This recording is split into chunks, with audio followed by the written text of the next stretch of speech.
Malapit ka na. Huwag na sanang uulan ng malalakas para hindi ka dumapa.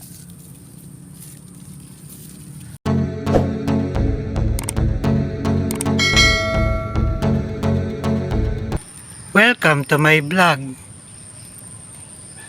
Katatapos lang ng isang bagsak ng malakas na ulan. Kaya dito lang muna tayo sa likod ng bahay. Maghahanap ng gulay na pwedeng maiulam. Lumalangoy na sa tubig ang mga puno ng okra dahil sa bagsak ng napakalakas na ulan kanina.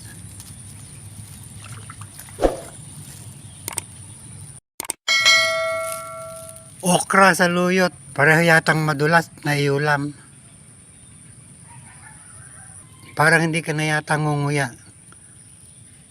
Diretso sa lalamunan na. Pwede rin namang ulam ang papaya.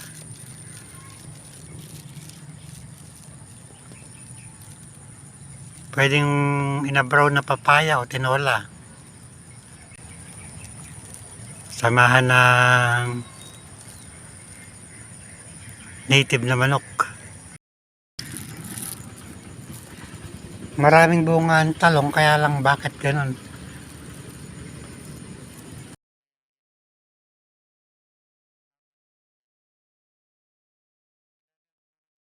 Lang maliliit pa. Pwede na rin siyang ulamin.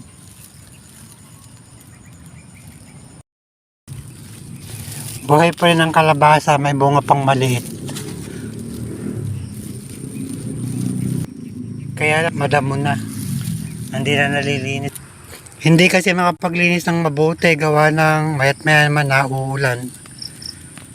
Kayang pabunot ng damo pag may time na lang.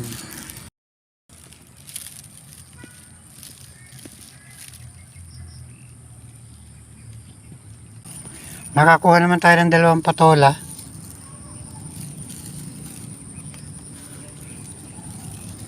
Malambot pa, so mura pa siguro. Meron ng ulam hanggang bukas.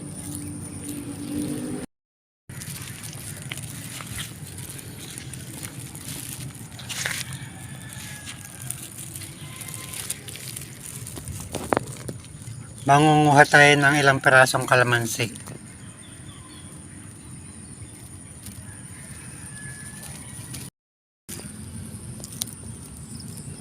Pwede lang mamitas ng kalamansi. Gagawa tayo ng kalamansi juice.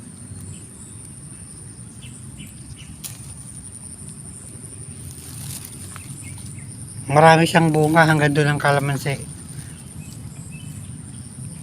Dire-diretso yan. Tapos nakaikot doon.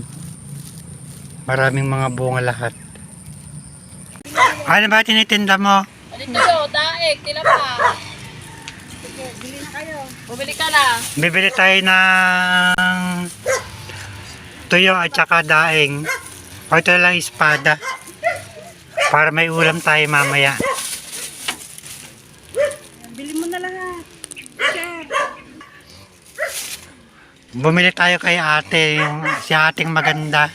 Nagro-rolling siya ng mga ulam. Mga rolling niya. Marami ito kanina, naubos na yung tinapan niya. Yeah, bili mo na lahat para maubos mo. Salamat ating maganda. Kumusta naman ang benta mo, ate? Ito, wala pang benta, gawat. Ano pangalan mo? Jezabel. Ay, si ate Jezabel, masipag yan. Araw-araw ko nakikitang Kailangan kumita. dumadaan sa harap ng bahay namin, nagro-rolling. Rolling. Salamat, te. Sige.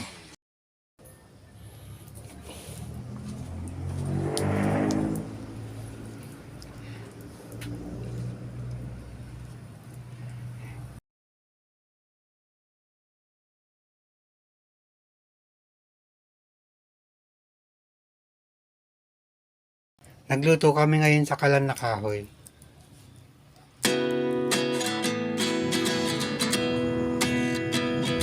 Ito na yung kanin na niluto sa kalan na kahoy kanina.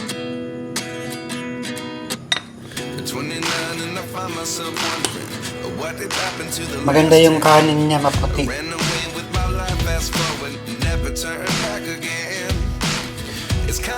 Ito na yung binili natin na daing kanina.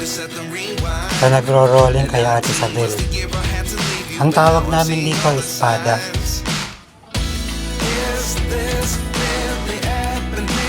Ito yung mahahaba na kulay puti. Ito ngayon ang ulam namin, espada. Saka nagluto kami ng gulay. Ito yung ulam namin na gulay galing sa likod ng bahay. Pinitas namin kanina. Kalabasa, okra, saka dahon ng malunggay. Saka may init na kanin. Kain na po tayo.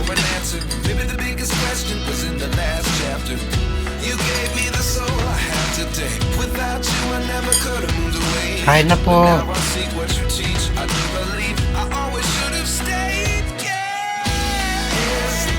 Masarap ang daing, hindi maalat.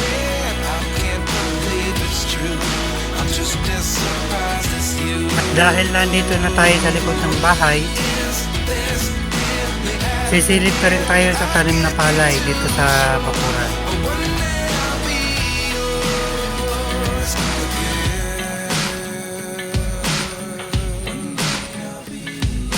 Ito na ang palay na tanim dito sa likod ng bahay.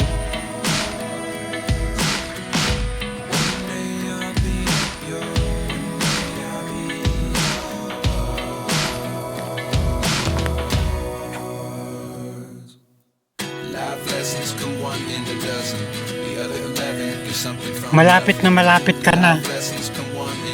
Huwag na sanang uulan ng malalakas para hindi ka dumapa.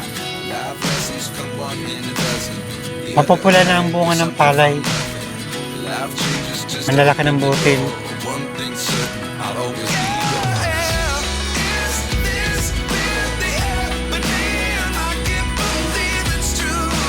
Mas lalo akong natutuwa sa ganda ng bunga ng mga palay. Wala lang sanang bagyong dumating para maganda ang maging ani. Till here. Thanks for watching.